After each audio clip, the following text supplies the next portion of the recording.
Pakiramdam ko, nauubos na ang aking panahon sapagkat hindi pa rin ako pinalad sa isang pagkakataon na kailangan ko upang makamit ang aking mga pangarap. Kaya ako ay nasa punto na gusto ko nang sumuko.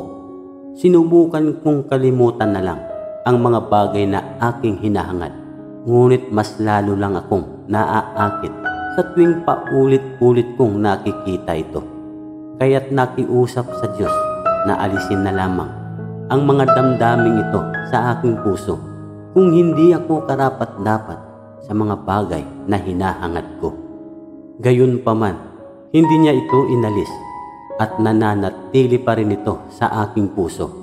Marahil nais ng Diyos na magtiis pa ako nang sa ganun may matutunan akong aral sa bawat hakbang ng proseso. Marahil inihahanda ako ng Diyos bago ko tanggapin ang mga bagay na talagang gusto ko. Kaya't mas pinili kong magtiwala na lang sa kanyang karunungan kaysa umasa sa sarili kong kakayahan.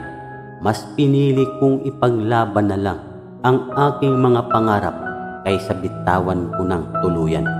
At buong pusong naniniwala na gagabayan ako ng Diyos upang matulungan akong makamit sa mga hangarin ng aking puso na matagal ko nang gustong makamtan. Maaaring ang plano ng Diyos sa atin at ang kanyang mga paraan ay hindi natin kayang maunawaan. Ngunit dapat tayong matutong magtiwala sa Kanya kapag hindi natin naiintindihan. Kaya naniniwala ako na hindi inilalagay ng Diyos ang mga pangarap sa ating puso na hindi makatutuhanan. Naniniwala ako na ang Diyos ay naglalagay ng mga pangarap at pagnanasa sa ating puso dahil gusto niyang mamuhay tayo sa isang estado ng kasaganahan. Kaya napakahalaga na kumapit tayo sa ating mga pangarap at huwag itong bitawan.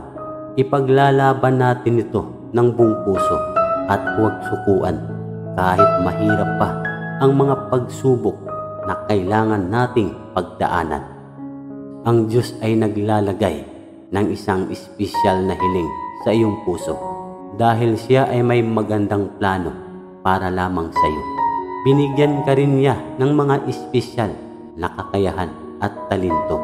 Kaya naniniwala ang Diyos na kaya mo.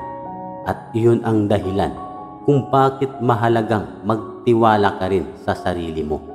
Kaya nararapat lang na huwag kang susuko sa iyong mga pangarap.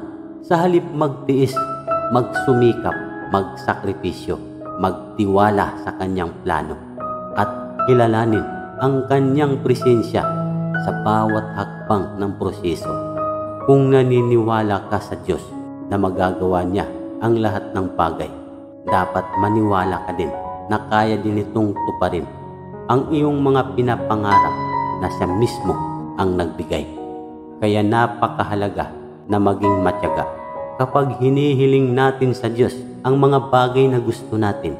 Napakahalaga na kailangan nating maniwala na alam ng Diyos ang tamang panahon para ibigay ito sa atin. At tandaan, habang naghihintay tayo, binigyan pa rin tayo ng Diyos ng mga espesyal na regalo kahit na hindi natin ito hiniling. Kaya manindigan, ituloy ang iyong pakikipaglaban sa mga bagay na iyong hinahangad na magbibigay sa iyo ng kahulugan. Magandang buhay sa iyong lahat. Paalam.